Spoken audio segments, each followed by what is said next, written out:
16 hours. Hey, a show about barbecue coming up next. So 16 hours for this?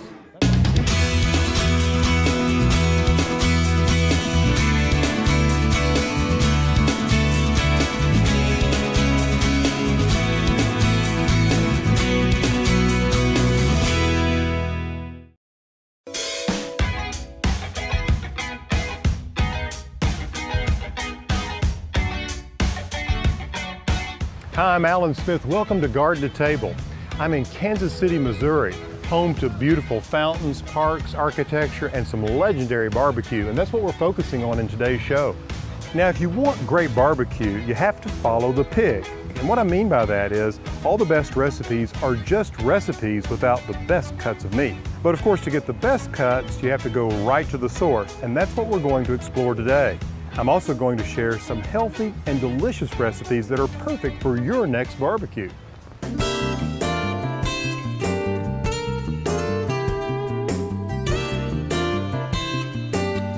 You know, it's hard to say just when and how barbecue came about. I mean, let's face it, we've been cooking meat over an open fire for a long time. I mean, like caveman days. Now in the South, pork has been a staple, well, since the Revolutionary War and before. You see, pigs were a convenient food source for Southerners because there were so many of them, and they were easy to raise and care for. The slaughtering of hogs became an annual family, if not a community event.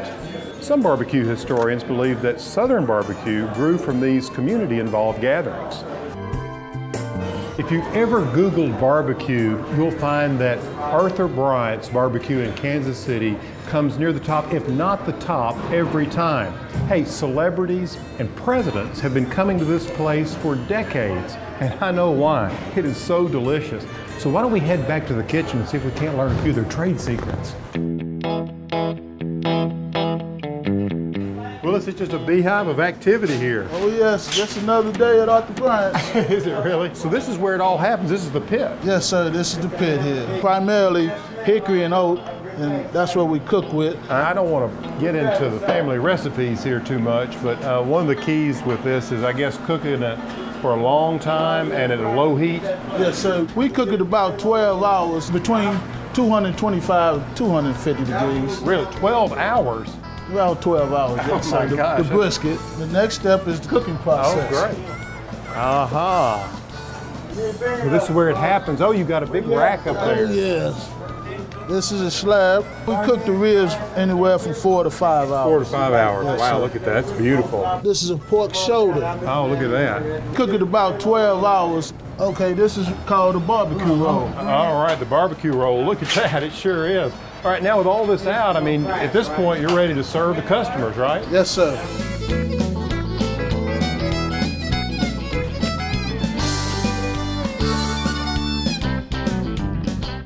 There you go. You're gonna love it. Try the original sauce. It's my favorite. Hey, you can have the greatest recipe for barbecue in the whole wide world, but if you don't have the best selection of meat, well, you don't have much. So why don't we follow the pig to the local butcher shop?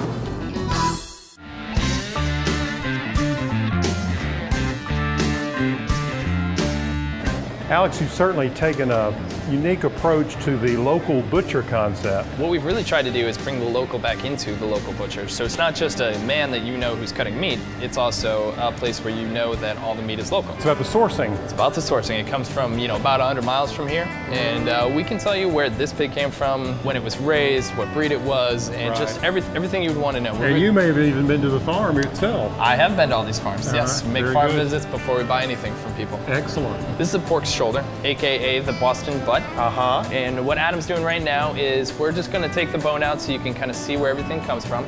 This is the classic pulled pork cut. I see. So all the pulled pork you see in all the restaurants in Kansas City, it's all bone-in Boston butts. So what you're really gonna do when you're barbecuing this is just take this thing whole and give it a long, slow cook, and you're gonna pull the meat into shreds and then sauce it. And when we say sauce it in Kansas City, that means we're applying our sauce and letting it soak it up.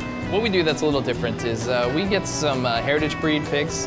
This is a Chester White. What they bring to the table that the commodity pork doesn't is a couple things. Namely, this bad boy right here, which is fat. Commodity pigs these days have been bred to be incredibly lean.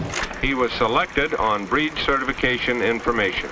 With these, there must be less than 1 6/10 inches of back fat. I think they were wrong. I like the fat. And a lot of our customers do too. There's a lot of flavor in the fat, and it's really important to have that fat and that flavor in there. So also, if you notice the color, it's got a lot deeper, richer red color. Right. It's not as pale.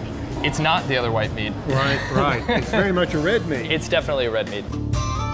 All right, so we're moving on. And these are our baby back ribs. The ribs, yeah. Yep. So if you look at these things, these are actually coming from a whole bone-in pork loin. And this would be the ribeye if we were looking at a cow. So Ben's cutting off the bones off the back. So this is where the rib is connected to the chop itself. Absolutely. Right. So the bone on a bone-in pork chop is actually a baby back rib. Mm-hmm. You know, it's a little bit leaner than the spare ribs. Spare ribs are going to sit anatomically right about here. They've got more belly in them.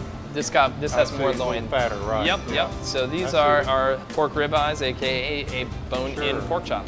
And Ben's cutting right to the very center between rib to rib. Rib to rib, yep. Yeah. So we cut single bone. A double bone takes a long time to cook. Well, I was going to say, and it takes a while to eat too. Yeah, it looks like a very generous portion. Yes, they're usually about 12-ounce cuts, so it's a big steak. So Miles is cutting spare ribs. These sit just like this. Ah, right. And what we do is cut these into two separate racks. Here's that belly you're talking about that gives it more meat. Yep, right. And so we're gonna trim these up a little St. Louis style, which involves taking this first, this skirt off. So this is the skirt steak. Okay. This is what we call a skirt steak if we're looking at a cow. Okay. Yep. Right. Pork skirts are pretty small, so they're not something we normally go for. Would that end up in sausage or something? Yes, great in sausage. Yeah. So we're gonna cut the tip of the ribs off. If you see just how you get the little white bones right there, pork bones tend to soften as they get a little bit closer to the end. So we're gonna trim this off, and what we're going for here is a uniform size. So when we're doing competition barbecue, like Kansas City is famous for, we want very consistent, uniform ribs. So we're gonna cut these all so that they're the same size. And that's what's important, so they all cook at the same rate. Where did this whole idea of Kansas City barbecue come from? What's the history or legacy there? Well, it's really an interesting story. 100 years ago or so, we were the connection point for the West to bring all of their meat. We would feed out and slaughter a lot of animals here, which means a lot of the employees, or so the story goes, got to take home the lesser cuts. So the briskets, the fatty briskets. I see. And they got creative. And they got creative. The best way to do it was to cook it a long time, and everybody likes smoke, so it all kind of came together.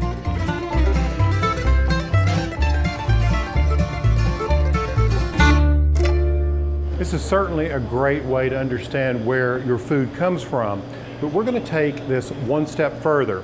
In fact, we're going to follow the pig back to the farm, an all-natural farm where this process actually begins.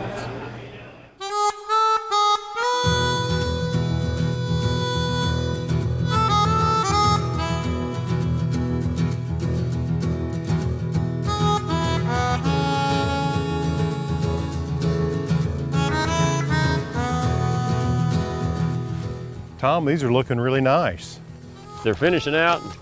That bigger one there will probably be ready in a couple weeks, and these smaller ones will be just a couple weeks behind. I see. There's 8 of them left in here for this summer, and these are just poplar sprouts, but they usually like anything green that we throw in there. Yeah, I bet they're always happy to see you coming with either something out of the garden or even table scraps. Yeah, they're not real picky. They'll eat just about anything, anytime we bring them something different. Yeah. Tomato plants out of the garden, sweet corn plants, they love it. Yeah, anything you might not use anymore, they'll put to good use. Yeah. Well, let's just talk about nutrition for a moment. What is their standard diet? What is it typically made of?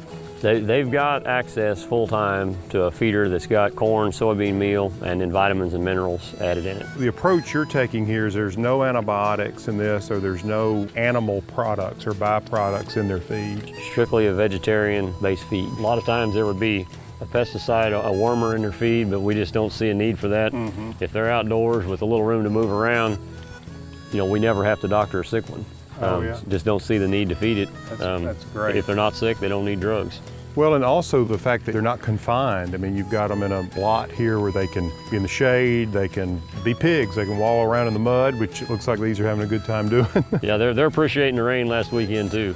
But yeah, they'll root around in the dirt they'll dig up grubs and tree roots and worms, and there's got to be some nutritional value to some of that. I don't know how much, but it sure makes them happy. And they certainly have plenty of room here to romp and play and do whatever they want. They look very happy. They seem to be. As they say, happy as a hog and slop. That's it. Well, Tom, there certainly seems to be greater interest in where food comes from the general public. They like to know what breeds of animals they are, how they're raised, where they come from, even the families that raise them. Yeah, there's good demand in the last several years. A lot of people ask about the breeds. There are good ones of every breed. The main thing we look for is it has to be a hog that's raised outdoors, you know, generations back, because some animals are just not bred to survive, you know, outdoors in nature. The breed is not so much important as the way that breed has been run in the past. I see. Of course, just being a family farm, I mean, you've got all these girls and Paul to help you. I bet your kids don't have any problem knowing where their food comes from like some kids do. No, there's not usually any doubt around here. Well, I bet they're good help too. Well, they are. They do a lot of the chores. If I have to be busy doing something, gone for a day, they can take care of the place. That's wonderful. You're doing a great job here. Keep up the good work. Well, appreciate it. Yeah.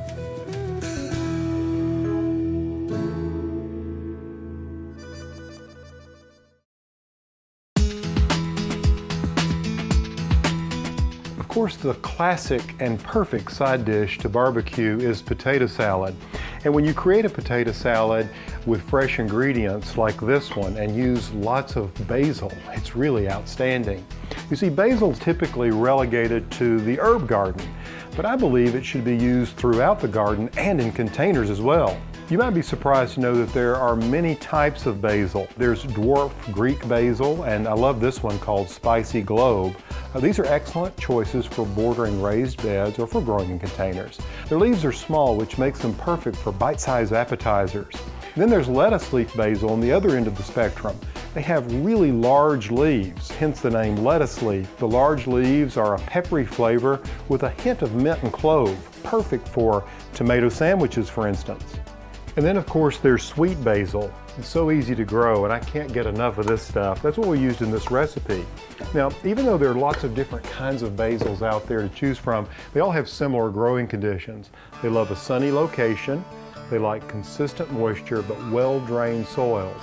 If you're just beginning in the gardening world and starting out, you might just want to start with basil because it really is so easy. Now, let's get to that recipe because I think you're going to want to try this.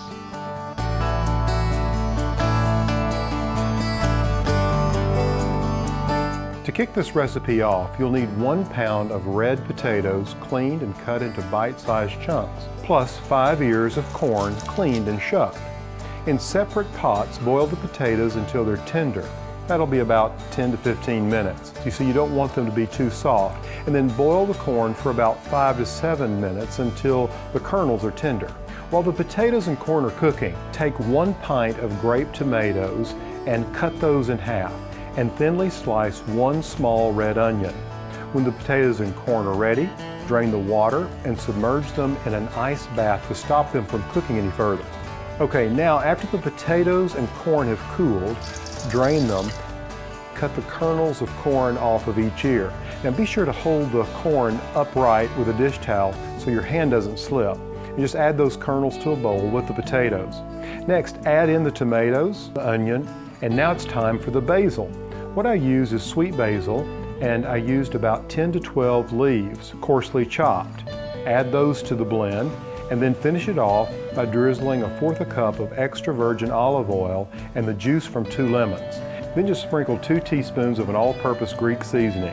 Toss gently to combine and then serve immediately. Look at this, isn't it beautiful? It smells so good. You see, this recipe will make 6 generous servings. Now think about this. If you go to the grocery store and you buy the potatoes and the corn, and you buy the basil and you buy the onions, you're looking at about $1.90 to 95 cents per serving. If you grow your own basil, you're talking about $1.15 a serving. So think about that. Give this recipe a try. You'll love it with your barbecue.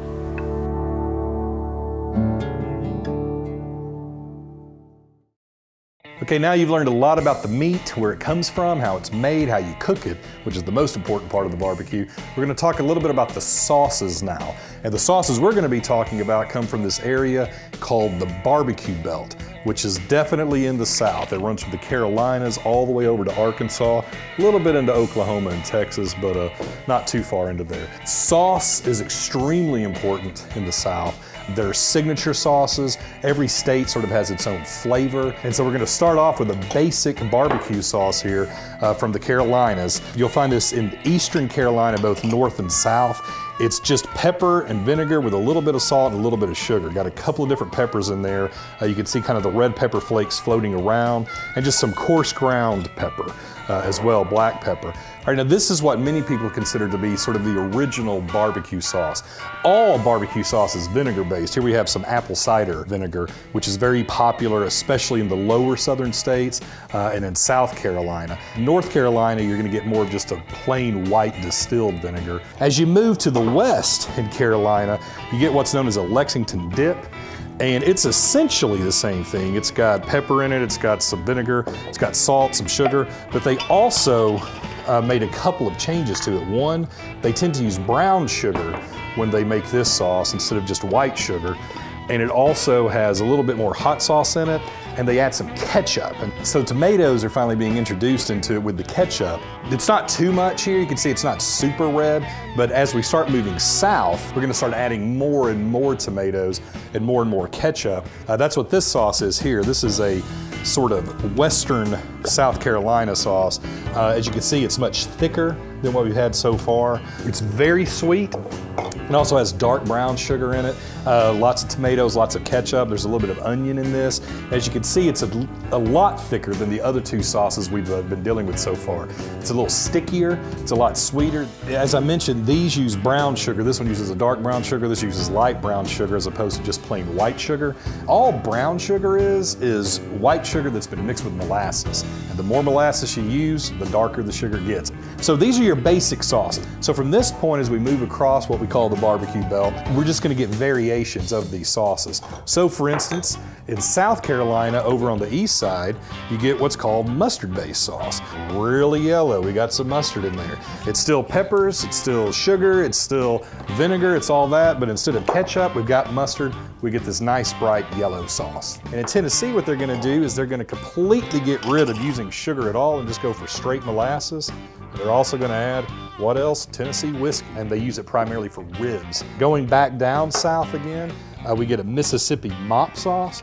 It's also a mustard base, but it also has some ketchup in it. They changed the vinegar again. They tend to use a rice vinegar in the Delta sauces down there, as well as over in Arkansas.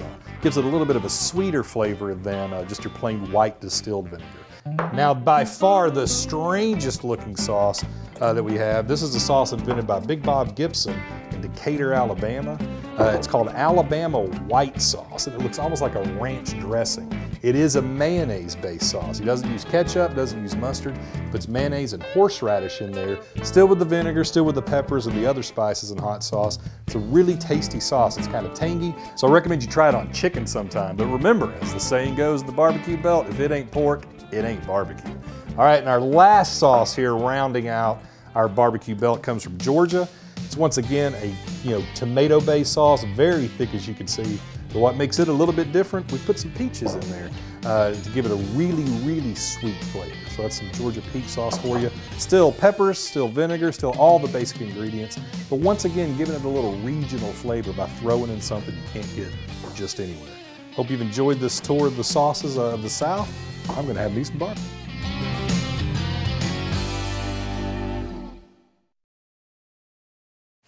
Well, that's all the time we have for today's show. I hope you enjoyed our adventure into the world of barbecue.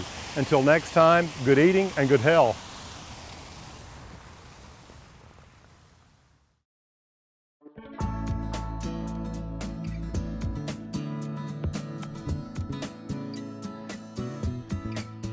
What about, do you do anything to it? What's the preparation of the meat before you actually put it in the pit? We have a dry rub that we put on it and let it marinate overnight. Okay, so I was wondering if there was times of 24 hours with the rub. Right. Yeah, Yes, is that across the same rub across the board with everything, or do you? Well, we got a meat and rib rub that we put on the brisket and the ribs, I see. And everything besides the chicken. Chicken, we have a poultry fish rub for I that. see. And that's where the 11 herbs and spices come in. You cannot divulge. Yeah. Okay.